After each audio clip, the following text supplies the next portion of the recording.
하나님이여 나를 지켜주소서. 내가 주께 피하나이다. 내가 여호와께 아뢰되 주는 나의 주님이시오니 주밖에는 나의 복이 없다 하였나이다. 찬양과 영광을 받으시기에 합당하신 아버지 하나님, 그 신실하시는 총으로 함께하여 주시어서 거룩한 성전에 나와 주님의 영광 앞에, 주님의 거룩한 존전 앞에 나와 예배드리게 하시니 감사합니다. 우리 영혼이 오직 피할 곳은 주의 품 안인 줄 믿습니다. 이 믿음을 갖고 주님께 나왔사오니 우리의 영혼을 품으시며 치유하시고 새롭게 하여 주시옵소서. 예수님의 이름으로 기도드립니다. 아멘. 다 같이 일어나셔서 찬송가 10장 하나님께 찬양 드리시겠습니다.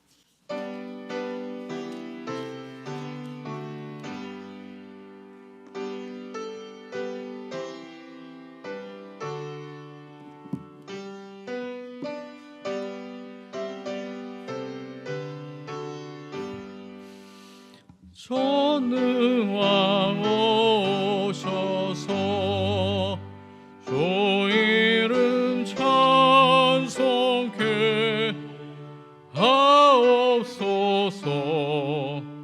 영광과 권능의 성 모여 오셔서 우리 다스려 주옵소서. 강생한 성자여 오셔서 기도를 들으소서. 택하신 백성을 종내려 주시고 마음을 좁소서. 너의 조성령 그로 준 증거 주옵소서. 조시여 악사람 맘에서 떠나지 마시고 계십소서. 성삼일체께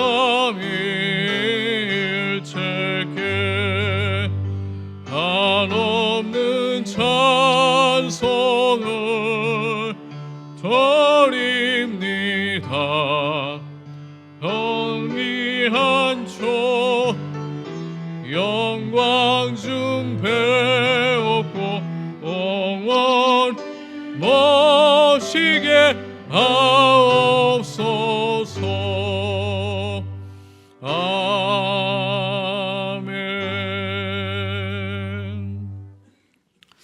시편 8편 다 같이 교독하시겠습니다.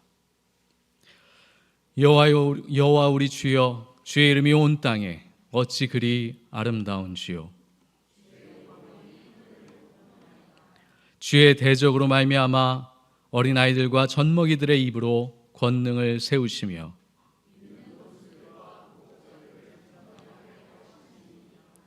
주의 손가락으로 만드신 주의 하늘과 사람이 무엇이간데 주께서 그를 생각하시며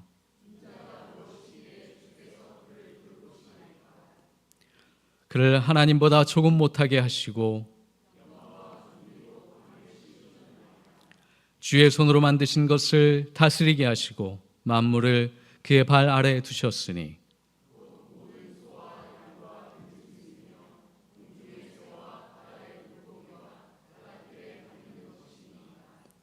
여호와 우리 주여, 주의 이름이 온 땅에 어찌 그리 아름다운지요. 아멘. 잠시 기도하시겠습니다. 사랑과 은총이 많으신 아버지 하나님, 우리로 하여금 은혜 가운데 살며 믿음과 구원을 받은 자로서 건강하게 든든하게 사명을 감당하며 살게 하시니 감사합니다. 받은 은혜를 생각할 때 감사와 찬양이 넘쳐야 하지만 또한 우리의 삶을 들어보건대 주의 빛 가운데 나왔을 때 감출 수 없는 우리의 어두움과 죄와 그림자를 발견하게 됩니다. 우리를 위하여서 탄식하며 기도하시는 당신의 기도를 드리고자 하오니 주여 우리의 마음을 열어 당신의 빛을 받아들이게 하시며 그 어두움을 거두어 주시옵소서. 이웃을 위하여서 사랑으로 섬기고자 우리를 부르셨사오나 하나님의 나라에 참여하지 못하였습니다. 당연히 하나님의 말씀을 들고 이 땅 가운데 선포하여 예언자적인 사명을 다하고자 부르셨으나 그러나 우리는 여전히 이기적이며 분주한 가운데 우리의 삶에 집착하여 살았습니다. 관계 속에서도 용납하지 못했고 용서하지 못했으며 마땅히 용서받은 자로서 사랑하는 자로서 사랑받은 자로서 주의 길을 가야 하지만 그 길을 가지 못하였던 우리의 연약함과 부족함을 주님께 아뢰오니 주여 우리를 긍휼히 여겨 주시옵시며 당신의 무한하신 사랑으로 우리의 영혼을 새롭게 하여 주시옵소서. 주님께 우리의 죄를, 우리의 그림자를, 우리의 어두움을 아뢰일 때에 주여 흠양하여 주시며 새롭게 하여 주셔서 우리의 영혼이 주의 빛과 영광 가운데 참여하는데 부족함이 없도록 축복하여 주시옵소서. 이제는 잠잠히 하나님과 나만이 아는 죄를 묵묵히 하나님께 참회하며 기도합니다.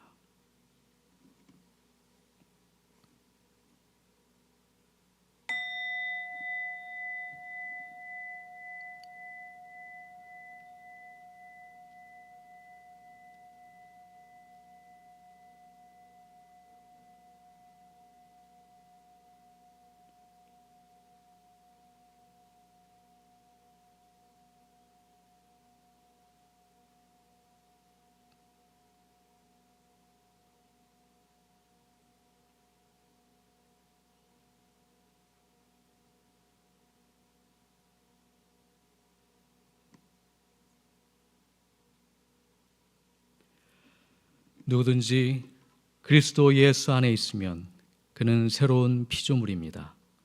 옛것은 지나갔습니다. 보십시오, 새 것이 되었습니다.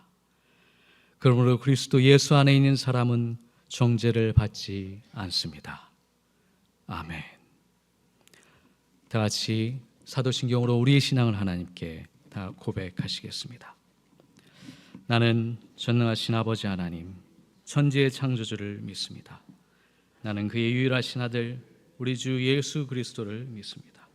그는 성령으로 잉태되어 동정녀 마리아에게서 나시고 본디오 빌라도에게 고난을 받아 십자가에 못 박혀 죽으시고 장사된 지 사흘 만에 죽은 자 가운데서 다시 살아나셨으며 하늘로 전하신 아버지 하나님 우편에 앉아 계시다가 거기로부터 살아있는 자와 죽은 자를 심판하러 오십니다. 성령을 믿습니다.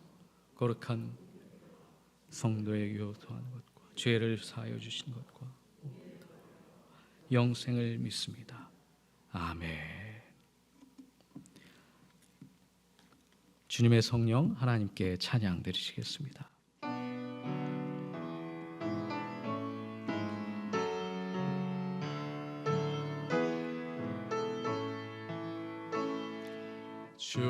주님의 성령 이금 이곳에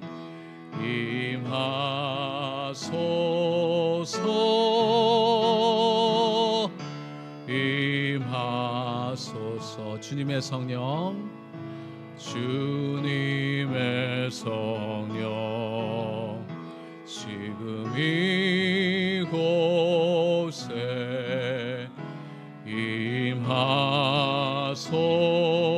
임하소서 임하소서. 할렐루야 할렐루야 할렐루야 할렐루야 할렐루야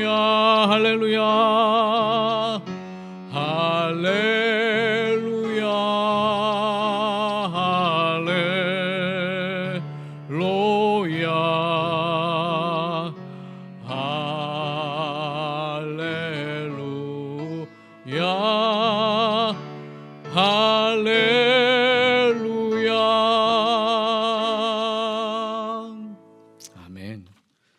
자리에 착석하시겠습니다. 우리를 위해서 형소연 하구가 기도해 주시고 곧이어 남윤아 하구가 오늘의 말씀을 봉독해 주시겠습니다.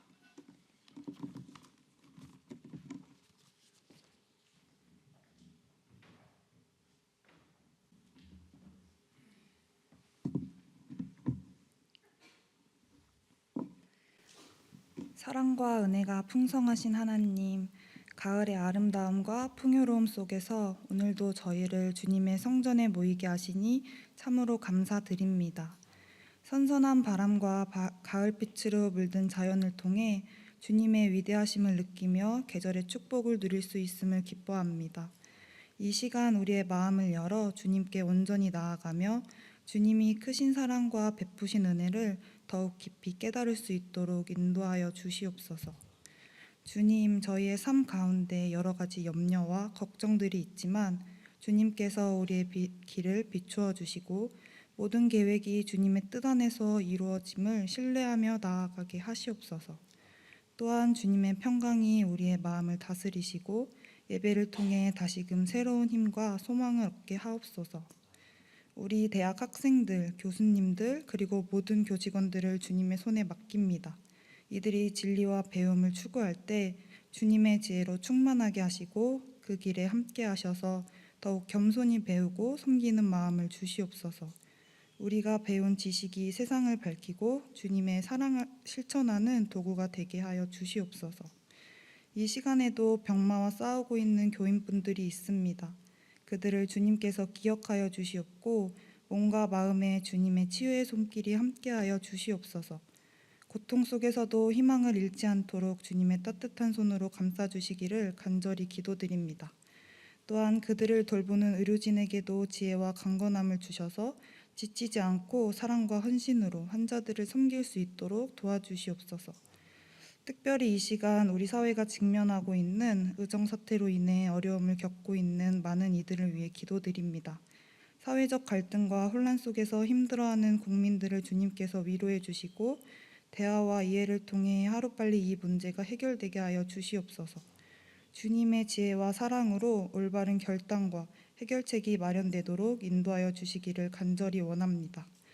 오늘 강단에서 말씀 전하시는 목사님께 성령님의 능력과 지혜를 더하시어 그 말씀이 저희의 심령 깊게 새겨지게 하시옵고 이주영 목사님을 통해 전해지는 말씀으로 저희의 영혼을 새롭게 하여 주시고 주님의 뜻을 깨닫는 시간이 되게 하옵소서. 주님께서 어린아이들을 사랑하시고 그들을 품어주시며 축복하신 것처럼 저희도 그 순수하고 온전한 믿음으로 주님께 나아가기를 원합니다. 이 예배를 통하여 주님께서 홀로 영광 받으시고 저희가 다시금 주님의 사랑과 은혜를 깨달아 세상 속에서 빛과 소금의 역할을 다하게 하옵소서. 이 모든 말씀 예수님의 이름으로 기도드립니다. 아멘.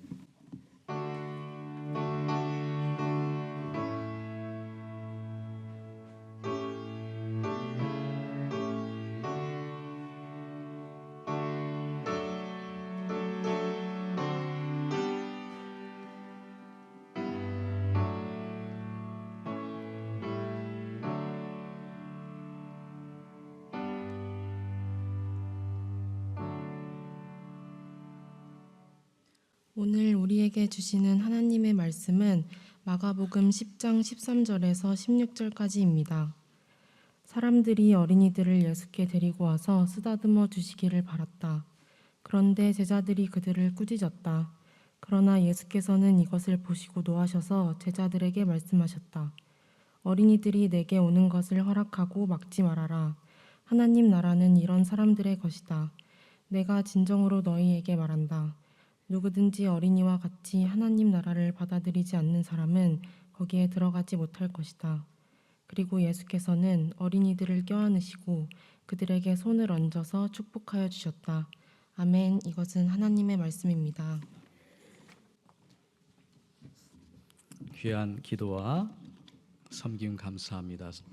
성가대 하나님께 찬양 드리시겠습니다.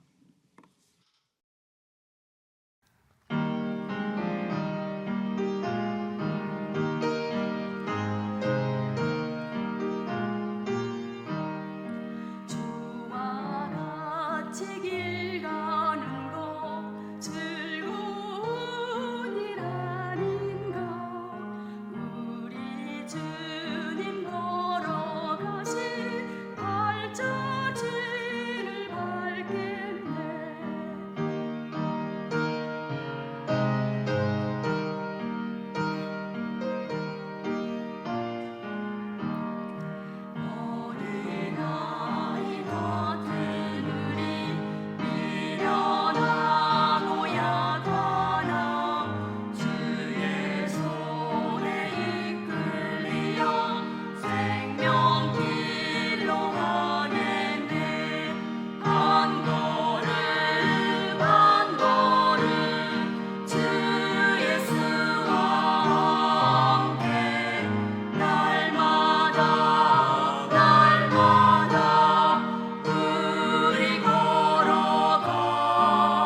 귀한 찬양 감사합니다.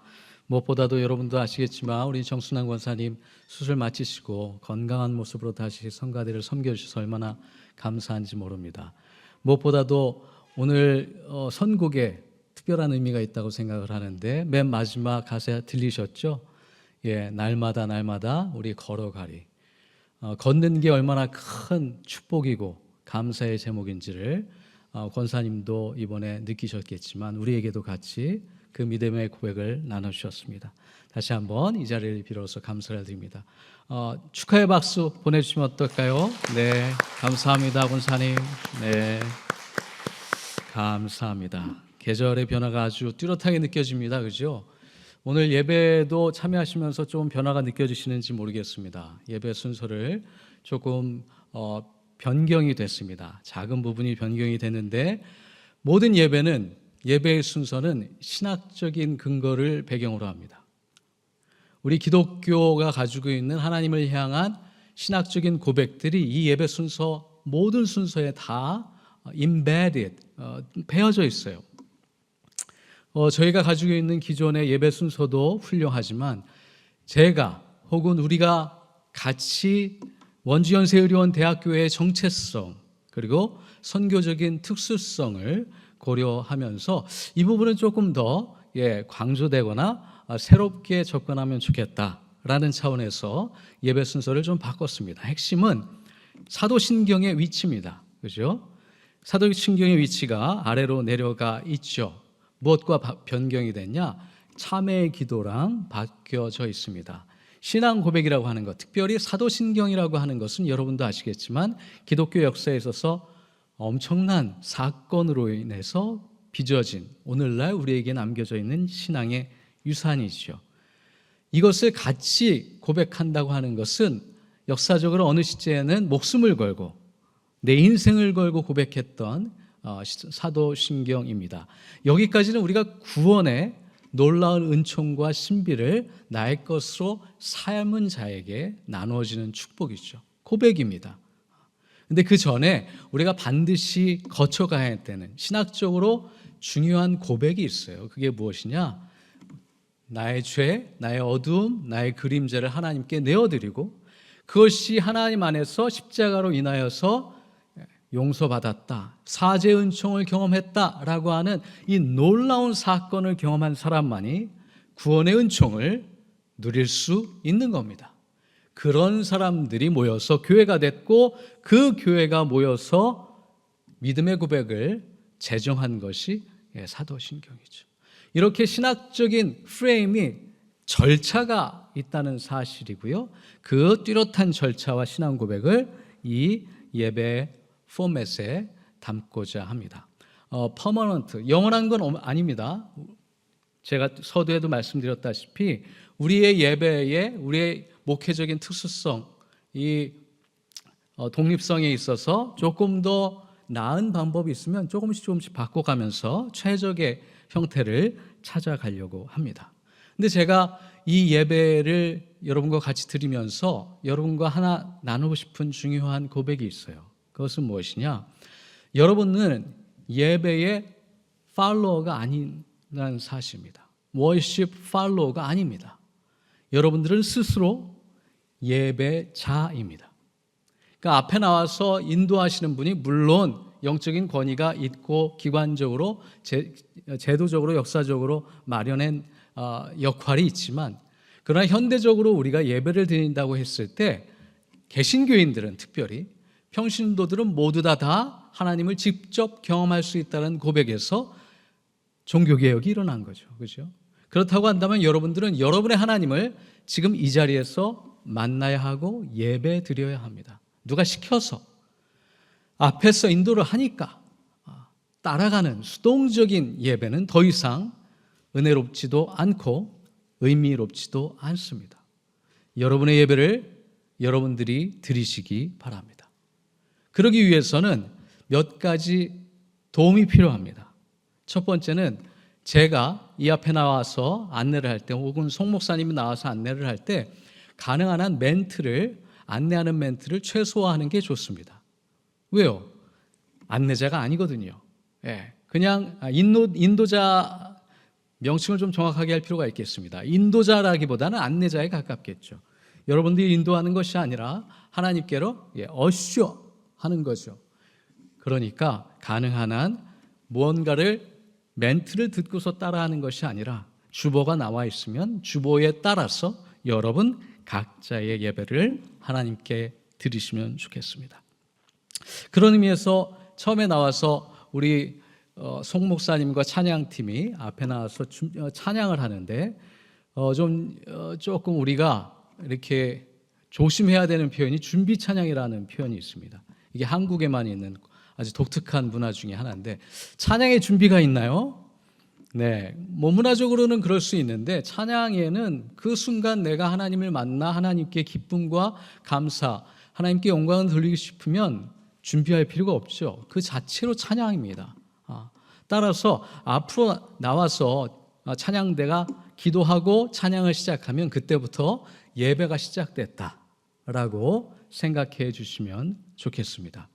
그러면 그때 우리의 마음을 열어서 하나님께 나아가는 통로를 의지하시면 되겠습니다. 그리고 나서 오늘 경험해 보셔서 어떤지 모르겠지만 특별히 참회 기도 드릴 때도 침묵의 시간이 좀 있었습니다.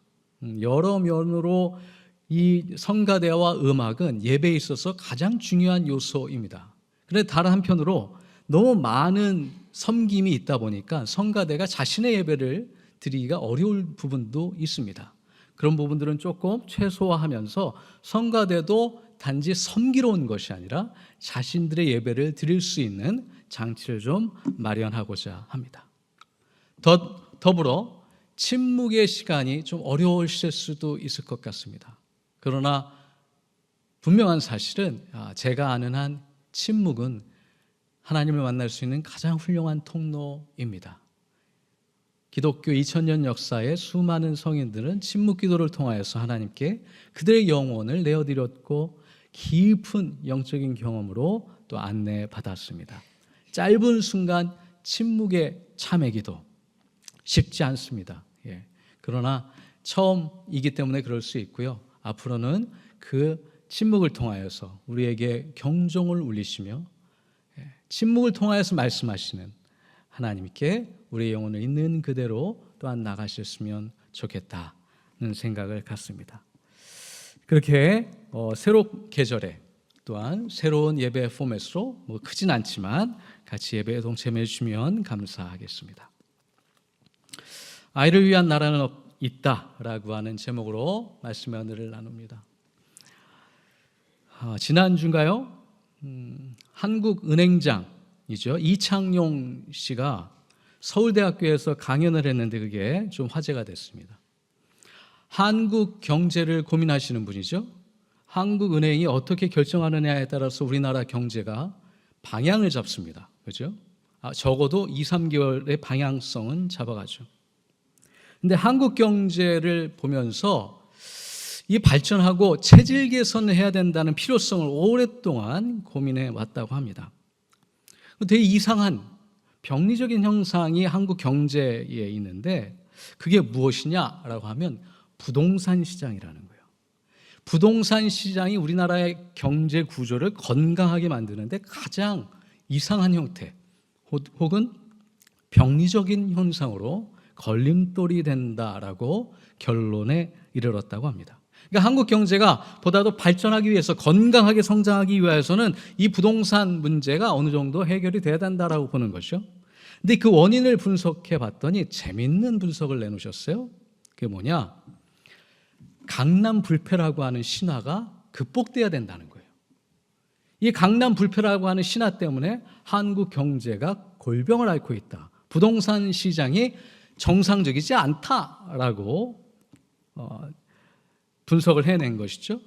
근데 여러분도 아시겠고 우리 모두가 알고 있는 얘기지만 강남 불패가 왜 일어나고 있습니까? 네, 강남 사교육 시장 때문인 것이죠. 강남 사교육 시장을 통하여서 어떤 의미에 있어서 우리나라의 기득권은 경제적인 부는 되물림을 추구하고 있습니다. 그야 뭐 상식적인 혹은 이 사회가 용인하는 방식으로 진행되고 있다고 봐야겠죠. 누가 뭐라고 하겠습니까? 그래서 이창용 씨도 서울대에 가서 거기 수많은 교수님들과 학생들에게 미래 리더라고 보여지는 분들에게 이렇게 얘기하는 거죠. 서울대부터 입시 제도를 좀 바꿔서 지역 인재 양성을 조금 더 늘려달라라고 하는 구체적인 요구를 했습니다. 들었을까요? 들을 수 있을까요? 예. 현실론에 따라 될 수도 있고 안 될 수도 있겠죠. 안 될 향상 높겠죠. 뭐 이거는 너무 비관론일 수 있겠지만 어쨌든 이런 파격적인 그런 어떤 의미에서 절실한 강연을 해서 파장을 좀 일으켰습니다. 그러면서 이 은행장님이 마지막으로 이렇게 조언을 하더라고요. 강남 부모님들 한번 생각해 주십시오. 당신들, 우리들의 아이들이 정말 행복한지, 행복한 삶을 살고 있는지, 당신들은 강남에서 태어나 자라서 정말 행복한지, 정말 아이들을 위한 삶은 무엇인지 한번 생각해 주십시오. 어떻게 들리십니까, 여러분? 한국 사람들이 행복한가요? 예, 한국 사람들의 그 행복 지수는 가장 낮다고 보여지고 있죠. 청소년 자살률이 OECD에서 1위죠. 임신 출생률도 최저입니다. 우리가 진짜로 얻고 싶은 게 있고 그것을 위하여서 지금 무조건적으로 달리고 있는데 그 무조건적인 무의식적인 욕망이 얼마만큼 우리의 믿음과 우리의 신앙 고백과 매치가 되고 있는가? 그 부분은 적어도 예배를 드리는 우리에게, 예수님을 믿는 사람들에게는 한 번쯤은 고민해야 되는 부분이 아닌가 생각합니다. 또 다른 아주 재밌는 이슈, 사건이 있었죠. 지난주에 가장 화제가 됐던 뉴스 중에 하나가 대한축구협회 문제입니다. 뭐 아시는 분들은 아시겠지만 국가대표 축구 감독 선임 과정에 대해서 의문을 많이 제기하는 일들이 있었죠. 행정적인 절차라든지 이런 것들이 적절하지 않았다라는 비판을 받고 있습니다. 그런데 저는 이 현상을 보면서 한국 사회가 지금 치닫고 있는 가장 아주 핵심적인 요소를 다 담고 있지 않나라는 생각이 듭니다. 이분들, 축구계가 지금 자신들의 구성원들과 공동체를 이끌어가는 방식은 엘리트 체육인을 양성하던 시대의 시스템이죠. 엘리트 체육. 모두가 다 축구를 잘할 필요가 없습니다. 축구를 잘하는 몇 사람만 뽑아서 엘리트로 만들어내는 것이죠. 그러면서 경쟁을 키워내서 시대적으로 또한 국가 선양과 국위 선양과 나라 경쟁력을 상징화하는 대상으로 만들었죠. 축구를 잘하면 국가적으로 대내외적으로 훌륭한 국가다인 것처럼 보일 수 있는 시스템. 그게 우리나라 체육계 또한 축구계입니다. 그리고 그 상황 속에서 성장하고 성공했던 인물들이 지금 대한축구협회를 이끌어가고 있죠. 그게 문제라는 겁니다. 그걸 지금 문제라고 질문을 던진 사람들이 누군가요?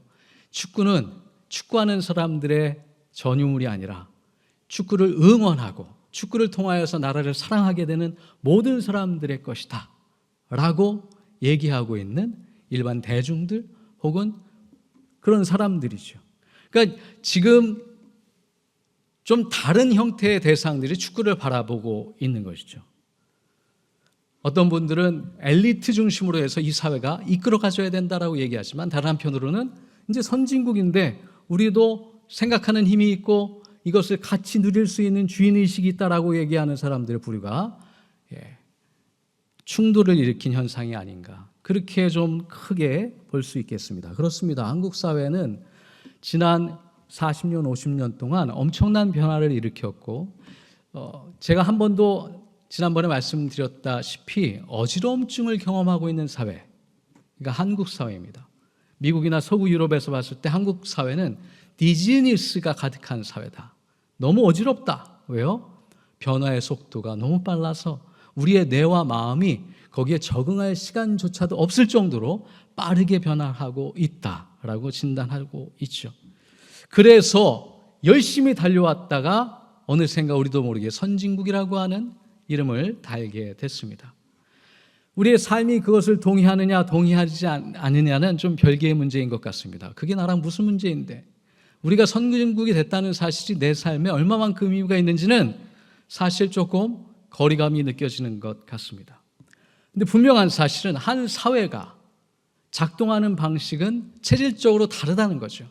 중진국과 개발도상국과 선진국은 사회 발전과 국가 발전의 원동력과 의미와 방향이 좀 다릅니다. 죄송하지만 제가 조금 오랫동안 선진국에서 살다 보니까 그것과 비교해서 한번 생각해 보겠습니다. 중진국이나 경제개발국들은요, 매뉴얼을 만들지 않습니다. 매뉴얼은 선진국이 만들고 매뉴얼을 따라서 열심히 실천해서 생산해내는 시스템이 중진국, 개발도상국이죠. 그래서 거기에서 핵심적인 가치는 회기로합니다. 모든 것을 똑같이 만들어서 대량 생산을 하고 아주 빠르게 만들어서 물량을 보내버리는 것이죠. 이게 중진국들이, 개발도상국들이 선진국을 향하여서 가는 체질입니다. 근데 보십시오. 우리가 선진국이라고 하는데 선진국의 특징은 무엇이냐? 아까 얘기했던 아젠다를 제시하죠. Frame of Reference라고 하는 것을 선진국이 만들어냅니다. 그리고 모든 경제, 사회 구조, 국가 경제 아니면 정치, 안보 이런 이슈들을 아젠다를 제공을 하면서 사회 질서, 국가 질서를 이끌어냅니다. 그 선진국이 추구하고 있는 인재, 선진국이 지향하고 있는 역량의 핵심은 창의성입니다. 창의성. 새로운 것들을 생각해낼 수 있는 능력, 그런 역량을 갖춘 공동체, 문제 해결 능력, 그것을 갖추고 있는 국가, 공동체, 사회가 선진국이라는 거죠. 우리 한국 사회는 선진국입니까? 우리는 남들이 얘기하는 선진국처럼 그렇게 느끼면서 사회 발전을 누리고 있나요? 조금은 생각해 봐야 될 것 같습니다. 특별히 아이들을 양육하고 있는 방법에 있어서 우리 한국 사회의 사교육 혹은 공교육 시스템을 생각할 때 많은 안타까움을 느낍니다. 여전히 공교육 시스템 커리큘럼은 중진국이 혹은 개발도상국에서 지향하고 있는 사람과 인재를 양성하기 위한 것은 아닌가 질문을 던지지 않을 수가 없습니다. 그것과 관련해서 아이들을 다루는 가장 보편적이라고 할까요? 요즘은 TV를 보는 분들이 많지 않아서 저도 찾아보는 것은 아니지만 아이들과 관련해서 가족 문제를 다루는 프로그램들이 좀 대중화적으로 얘기할 수 있겠죠. 제가 한참 공부할 때는 우리 아이가 달라졌어요라고 하는 프로그램을 공부하듯이 봤고요. 요즘에는 금쪽 같은 내 새끼를 많이 본다고 그러더라고요. 제가 수업 시간에 우리 학우들하고 같이 얘기를 하다 보면. 근데 여러분, 우리 아이가 달라졌어요 라고 하는 프로그램을 1시간 동안 딱 보고 나면 그 프로그램의 취지를 정확하게 이해할 수 있죠. 예, 아주 역설적인 제목입니다. 그건 뭐죠? 우리 아이가 달라졌어요가 아니라 뭐예요? 우리 부모가 달라졌어요 라고 해야 정상이죠. 그건 뭘 얘기합니까? 아이의 삶은, 그의 삶의 레퍼런스는 누가 제공한다? 부모님이 제공한다는 거예요. 수많은 케이스들이, 제가 상담을 하기 때문에 수많은 분들의 이야기를 들어보면 참 안타까울 때가 많아요. 이제 20살 넘어가면 기본적으로 자신의 문제는 자신의 해결할 역량을 키워야 합니다. 대학생들에게는 그렇게 요구합니다. 그러나 중고등학교 이전 초등학생 아이들에게 일어나고 있는 현상들 혹은 그 아이들에게 미치는 부모의 영향은 이루 말할 수 없이 강력합니다. 특별히 아이들이 태어나고 나서 무의식에서 의식으로 넘어오는, 우리의 기억이 형성되기 시작하는 4살, 5살, 우리 이제 만 나이로 얘기해야겠죠. 4살, 5살까지 아이들의 삶은 기억나지 않습니다. 그죠? 기억나지 않지만 아이의 자아 형성의 가장 핵심적인 요소들이 무의식에 저장되죠. 그것으로 인해서 아이들의 퍼스널리티와 캐릭터가 형성이 됩니다. 물론 소셜라이제이션, 사회화 과정을 거치기는 하지만 그의 씨앗은 4살 이전 내에 거의 형성된다고 봐야겠죠. 그때 부모님과 어떤 관계를 맺는가, 부모님이 어떤 환경을 제공하는가, 부모님과 어떤 친밀한 관계를 형성하는가가 아이에 있어서 평생의 가장 큰 유산을 물려받게 됩니다. 여러분, 뭘 남겨주시려고 합니까? 기회가 있으시면 강남 부동산을 남기시기 전에 4살 이전에 혹은 아이가 사춘기가 되기 전에 그 아이들의 인생의 가장 큰 헤리티지, 그 유산을 남겨주시기 바랍니다. 우리 아이가 달라졌어요나 금쪽 같은 내 새끼 예를 들어보면 부모님들의 어떤 공통적인 특징이 뭐냐면요, 자아가 되게 연약합니다. 그리고 자존감이 좀 낮죠. 소통과 대화의 기술이 부재하고요, 부정적인 감정에 대한 이해가 부족합니다. 저도 그래서 심리학과 상담을 공부를 했는데 제 안에 있는 이 분노를 다룰 길이 없어서 어떻게 다뤄야 하는지, 어떻게 치료받아야 하는지를 알고 싶어서 제가 심리학을 공부하기 시작을 했습니다. 이 부정적인 감정이 내 삶과 내 관계와 내 캐릭터에 어떻게 영향을 미치는지를 볼 수 있어야 합니다. 그것을 보지 못하는 분들이 나의 분노와 두려움과 불안들을 아이들과 같이 공유하게 돼요. 아이들은 모르는 상태에서 무의식 속에 이 불안과 두려움과 분노가 잠재되어 성장하기 시작을 합니다. 그런 현상들이 비일비재하다는 게 너무 안타까워요, 지금도. 여러분, 예수님은 오늘 우리에게 정말 단순한 이야기를 하고 계십니다. 어린 아이와 같지 않으면 천국에 들어갈 생각을 말아라. 너무 레디컬한 말씀이에요. 조금 더 확장해서 얘기하자면 아주 혁명과 같은 말씀입니다. 사회 변혁을 꿈꾸시는 이야기예요. 여러분, 예수님 당시 때 아이들은 어떤 존재였습니까? 그들은 무시당하고 돌봄이 전혀 없는 취약한 상황 속에서 살았습니다. 독립적인 존재가 아니었어요.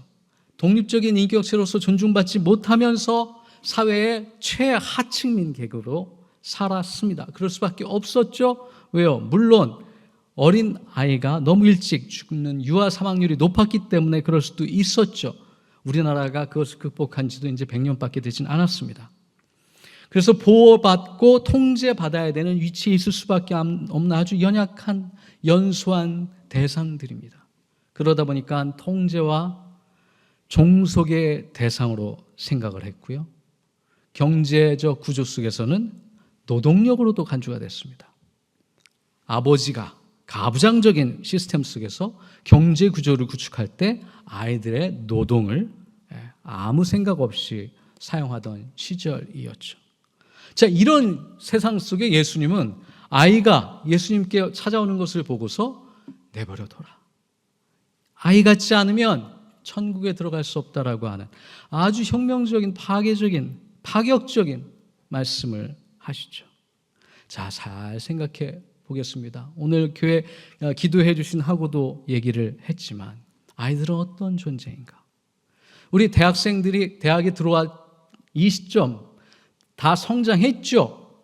근데 요즘 사회심리학자들은 성장이라고 하는 그 현상이 대학생을 넘어서 지금 20대 중반까지도 확장되었다고 봅니다. 그만큼 슬로우 라이프 타입이 되게 느리게 성장하는 시대인 거예요. 우리가 어려운 시대 혹은 개발도상국들은요, 성장이 상당히 빠릅니다. 여러분도 아시겠지만 저 어렸을 때도 초등학교 넘어서 중학교, 고등학교 때 이미 경제활동을 하던 친구들이 있었어요.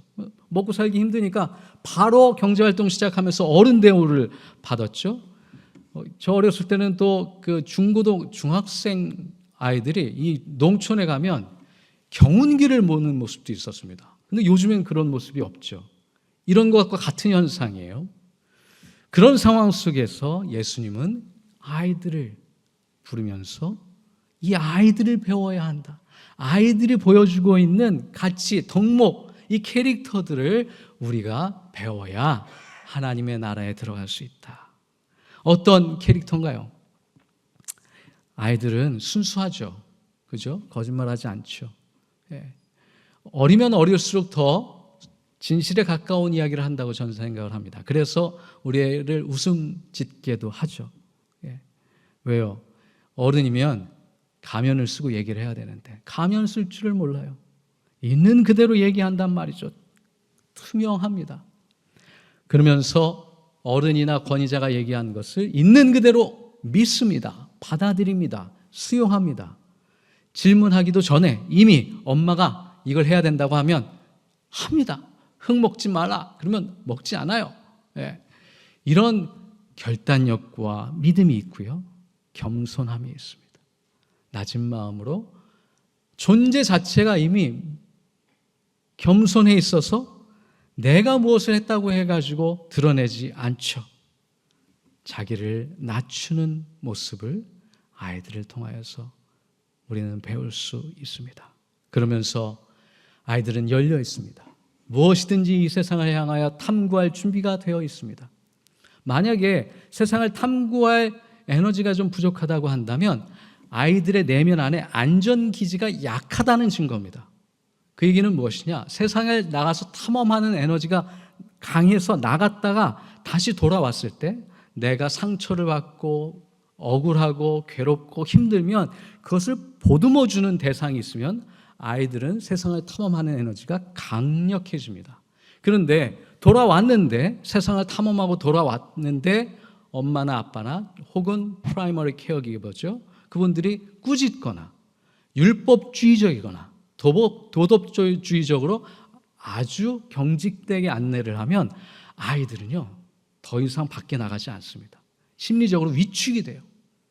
그래서 도전의식도 창의적인 생각도 발현하지 못하죠. 여러분, 우리 한국 사회는 선진국입니까? 우리는 하나님의 나라에 들어갈 준비가 되어 있습니까? 들어가기 위하여서 우리가 오늘 우리 자녀들에게 배워야 할 것은 무엇일까요? 그들이 말하지 않고 우리에게 들려주는 음성은 무엇인가요? 혹은 우리의 사회 속에서 외면받고 소외받은 그 사람들은 하나님의 나라에서 뭐라고 얘기할까요? 또한 우리에게 무엇이라고 질문하고 있나요? 분명한 사실은 예수님은 오늘 이 땅에 우리 가운데 오신다고 한다면 그들과 함께 하신다는 사실입니다. 약자들, 사회적으로 소외되고 사회적으로 외면받던 자들과 함께 한다는 사실이죠. 아이들과 함께 한다는 사실입니다. 우리의 삶 가운데, 우리의 가정 가운데, 또한 우리의 공동체와 우리 교회 가운데 아이들이 주인이 되는 아이들을 위한 나라가 가득하기를, 그리하여 하나님의 나라가 이 땅 가운데 임하기를 간절히 소망합니다. 주신 말씀 생각하며 잠시 거듭의 기도를 드립니다. 말씀 속에 나에게 주신 음성과 깨달음과 통찰과 질문과 또한 기도의 제목이 있다면 그것을 겸허히 나의 마음과 영혼의 양식으로 삼으며 기도로 고백합니다.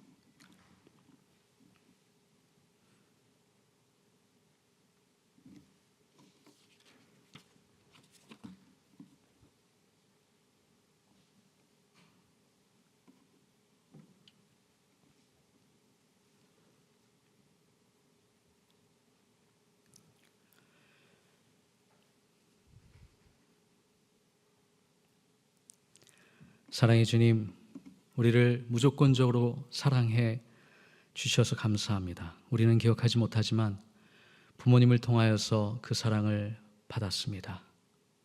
그리고 이제 우리에게 보내주신 영혼들을 내가 받은 사랑으로, 받은 만큼 그 이상으로 전해줄 수 있기 원합니다. 그들을 통하여 배울 수 있길 원합니다. 아이들이 천국에 먼저 들어가듯 또한 우리도 아이들의 모습 속에서 하나님의 자녀의 모습을 배우며 천국으로 한 걸음 더 가까이 나아갈 수 있도록 축복하여 주옵소서. 예수님의 이름으로 기도합니다. 아멘.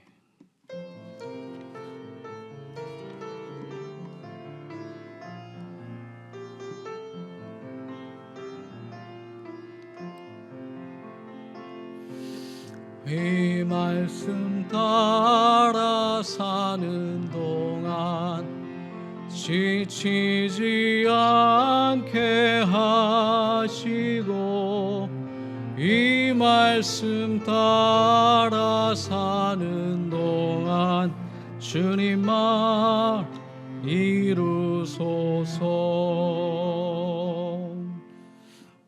주님께 복원예물 드리겠습니다.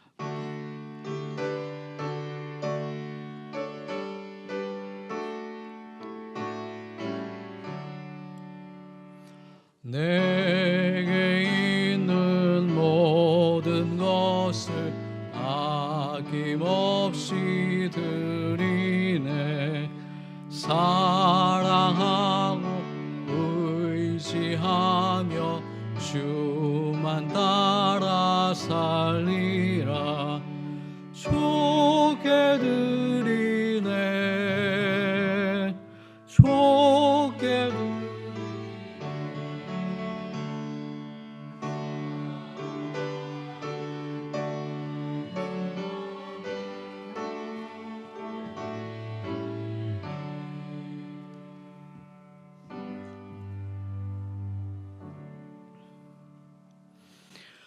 전적으로 주시는 주님,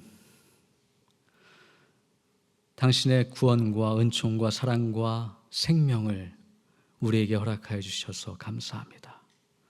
또한 우리가 전적으로 받기만 하는 존재가 아님을 깨닫게 하시니 감사합니다.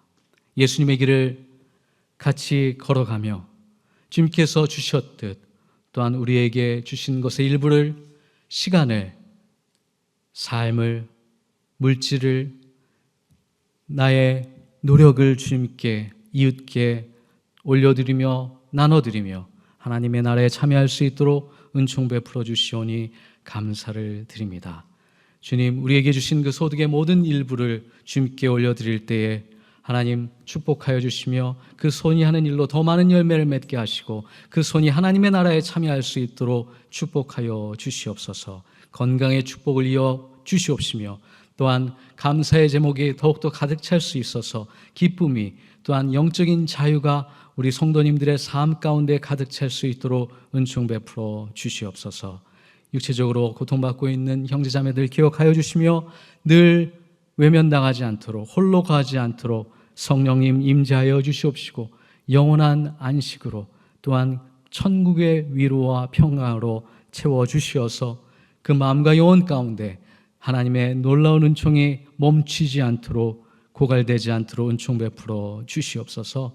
또한 선교사님들을 기억합니다. 우리 기구 안에 시작이 선교사님을 드림을 기억하며 또한 받는 선교가 아니라 보내는 선교사로서의 사명을 감당하고 있는 선교사님들의 삶, 그들의 사역, 가정 가운데 함께하여 주시고 건강의 축복을 허락하여 주시며 하나님께서 주신 약속, 그 씨앗의 약속과 축복을 우리 사역 가운데서도 선교사님들의 삶 가운데도 허락하여 주시옵기를 간절히 기도하고 원하옵나이다. 또 오늘 말씀을 통하여서 우리 아이들을, 우리에게 향한 영적인 의미를 다시 한번 되새기게 하시니 감사합니다. 그들의 육체가 작고 나이가 어리다 하여 그들의 영적인 자원과 영적 존재로서 부정당하거나 외면당하지 않게 하여 주시고, 말하지 못한다 할지라도 그 마음과 영혼 가운데 수많은 갈망과 디자이어와 또한 의식적 노력이 있어서 그들의 삶의 방향이 예수 그리스도를 닮아가기를 원한다는 사실을 깨닫게 하시고, 또한 우리가 그 훌륭한 모범이 될 수 있는 부모가 될 수 있도록, 또한 영적인 지도자들이 될 수 있도록 인도하여 주시옵소서. 우리 아이들을 섬기시는 교육부 선생님들을 더욱더 축복하여 주시옵시며 우리에게 감당 주신 사명이 얼마만큼 소중한지를 깨달아 선생님들의 마음과 영혼을 지켜주시며 건강으로 함께하여 주시어서 하나님의 나라를 준비하고 참여하는 자에게 약속하여 주신 축복을 선생님들과 또한 교육부에게 허락하여 주시옵소서. 또한 우리 기관을 축복하여 주시니 감사합니다. 다양한 기도의 제목들 가운데 있습니다. 이 어려운 역경 속에서도 하나 되어 지금까지 잘 견뎌왔습니다. 주여 길을 열어주시옵시며 주의 지혜를 간구하며 우리의 방향을 하나님의 뜻에 나아갈 수 있도록 인도하여 주옵소서. 무엇보다 우리 학우들 더 이상 외면당하지 않게 하여 주시고 다 같이 사회적인 통합과 대화를 통하여서 이 사회적인 문제를 타결해 나갈 수 있는 또한 길도 열어주셨기를 간절히 소원하고 원하옵나이다. 우리의 삶과 우리의 생명이 오직 주님에게 있음을 다시 한번 고백드리며 우리의 삶의 중심을 다시금 주님께 내려놓으며 감사하며 예수님의 이름으로 기도드리옵나이다. 아멘. 감사합니다. 안내 말씀 몇 가지 드립니다. 오늘 예배 참여해 주신 모든 분들 감사드립니다. 예배 이후에 운영위원회 모이겠습니다. 109호로 와주시면 감사하겠고요. 다음 주에는 학생 초청 예배로 드려지면서 또한 장학 수여식이 함께 준비되어 있습니다. 또한 오늘 특별히 정숙남 권사님 가정에서 태원과 회복업 감사로 준비해 주셨습니다. 다시 만나는 기쁨 같이 누려주시면 감사하겠습니다. 다른 광고사항 없으시면 다 같이 일어나셔서 파송의 말씀 듣겠습니다. 예수 그리스도 안에서 새 생명을 얻은 여러분에게 권고합니다. 게으른 사람을 훈계하고 소심한 사람을 격려하며 약한 사람들을 붙들어주고 모든 사람들을 인내로 대하십시오. 여러분 중에서는 악을 악으로 갚는 사람이 하나도 없도록 하고 언제나 남에게 선을 행하도록 힘쓰십시오. 항상 기뻐하십시오. 늘 기도하십시오. 어떤 처지에서든지 감사하십시오. 이것이 그리스도 예수를 통하여서 우리에게 주신 하나님의 뜻입니다. 아멘.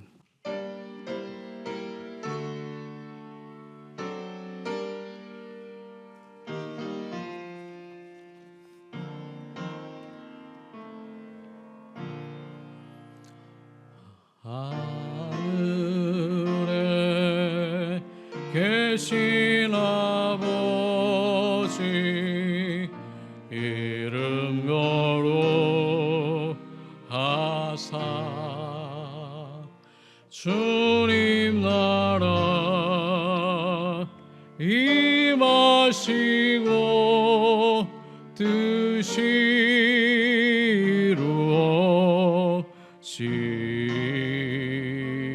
이루어지다. 일용할 양식 주시고 우리들의 큰 죄 다 용서하옵시 또시 길게 마시고 악에서 구원하소서. 대개 주의 나라 주의 권세 주의 영광 영원히